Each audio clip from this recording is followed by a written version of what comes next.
ഭാരതത്തിനെതിരെ ഭീഷണി മുഴക്കിയ ജെയ്ഷെ മുഹമ്മദ് ഭീകരൻ പാകിസ്ഥാനിൽ കൊല്ലപ്പെട്ടു. മൗലാന അബ്ദുൾ അസീസാണ് കൊല്ലപ്പെട്ടത്. പാകിസ്ഥാനിലെ ബഹാവൽപൂരിലാണ് ദുരൂഹമായ സാഹചര്യത്തിൽ മൃതദേഹം കണ്ടെത്തിയത്.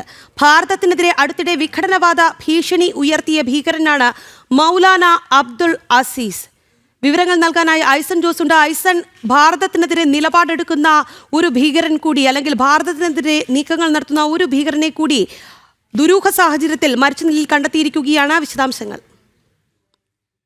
രാഖി, ഏറ്റവും ഗൗരവമേറിയ ഒരു വിഷയം ഈ മൃതദേഹം കണ്ടെത്തിയത് അല്ലെങ്കിൽ മരിച്ച നിലയിൽ ഇയാളെ കണ്ടെത്തിയത് ബഹവൽപൂരിലാണ് എന്നതാണ്. നമുക്കറിയാവുന്നതാണ്, ഓപ്പറേഷൻ സിന്ദൂറിൽ ടാർഗറ്റ് ചെയ്ത പ്രദേശങ്ങളിൽ ആക്രമണം നടത്തിയ ഭീകര പ്രദേശങ്ങളെന്ന് വ്യാഖ്യാനിക്കുകയും അത് നിർണ്ണയിക്കുകയും ചെയ്ത് കടുത്ത നടപടി നടത്തിയ ആ പ്രദേശത്താണ് മൗലാന അബ്ദുൾ അസീസിൻ്റെ മൃതദേഹം കണ്ടെത്തിയത് എന്നതാണ് ഏറെ ഗൗരവമർഹിക്കുന്നൊരു വിഷയം. ജെയ്ഷെ മുഹമ്മദ് ഭീകരനായിരുന്നു. ഈ ഭീകരപ്രവർത്തനങ്ങളുടെ ഭാഗമായി ഭാരതത്തിനെതിരെ അതിശക്തമായ നടപടികൾ സ്വീകരിക്കണം, അല്ലെങ്കിൽ ഭീകര നടപടികൾ സ്വീകരിക്കണം. അതായത് ബാൽക്കനിസം എന്നൊരു ടേമാണ് അദ്ദേഹം ഉപയോഗിച്ചിരുന്നത്. അതായത് പരസ്പരം കലഹിക്കുന്ന ചെറു രാജ്യങ്ങളായി വിഘടിപ്പിക്കുക എന്ന ലക്ഷ്യം, അതായത് ഭാരതത്തെ പൂർണ്ണമായും വിഘടിപ്പിക്കുക, ഭാരതം എന്ന രാഷ്ട്രം എന്ന ആശയത്തെ പൂർണ്ണമായും ഇല്ലാതാക്കുക എന്ന ലക്ഷ്യമാണ് തങ്ങൾക്കുള്ളതെന്ന് ഭീഷണി മുഴക്കിയ ഭീകരനാണ് ഇയാൾ.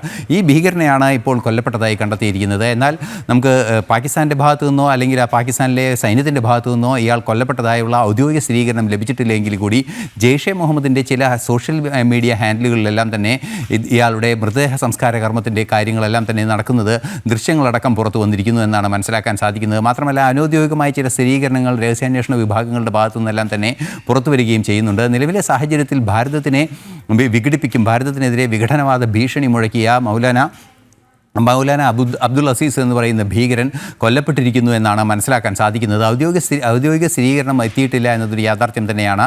ജെയ്ഷെ മുഹമ്മദ് ഉൾപ്പെടെയുള്ള ഭീകര സംഘടനകൾക്ക് കൈയയച്ച് സഹായം നൽകുന്ന ഒരു രാജ്യമാണ് പാകിസ്ഥാൻ. അതുകൊണ്ട് തന്നെ പാകിസ്ഥാൻ ഇവരുടെ പ്രവർത്തനങ്ങളെ പ്രോത്സാഹിപ്പിക്കുകയും അവർക്ക് പ്രതിരോധം തീർക്കുകയും ചെയ്യുന്നു. പ്രധാനമന്ത്രി പോലും ഇതിനെ അനുകൂലിക്കുന്ന സാഹചര്യങ്ങൾ പോലും ഈ അടുത്ത ദിവസങ്ങളിലുണ്ടായി. ഏറ്റവും സുപ്രധാനമായ ഘടകം, ഭാരതത്തിനെതിരായൊരു നീക്കം, അല്ലെങ്കിൽ ഭാരതം എന്ന ആ ആശയത്തിനെതിരായൊരു നീക്കം നടത്തുന്ന ഒരു ഭീകര സംഘടനയുടെ നേതാവ് കൂടി കൊല്ലപ്പെട്ടിരിക്കുന്നു. അതും കൊല്ലപ്പെട്ടിരിക്കുന്നത് ബഹവൽപൂരിൽ, അതായത് ഓപ്പറേഷൻ സിന്ദൂർ ലക്ഷ്യം വെച്ച ഭീകരതയുടെ താവളങ്ങളെന്ന് കൃത്യമായി നിർണ്ണയിക്കപ്പെട്ട പ്രദേശങ്ങളിൽ തന്നെ ഈ ആക്രമണം നടന്നിരിക്കുന്നു, അല്ലെങ്കിൽ ഈ സംഭവം ഉണ്ടായിരിക്കുന്നു എന്നതാണ് ഏറെ ഗൗരവമേറിയ ഒരു വിഷയം.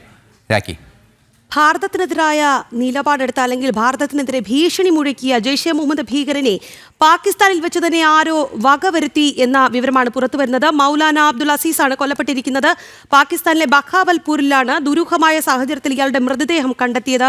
വിശദാംശങ്ങൾ നൽകുകയായിരുന്നു ഐസൻ ജോസ്.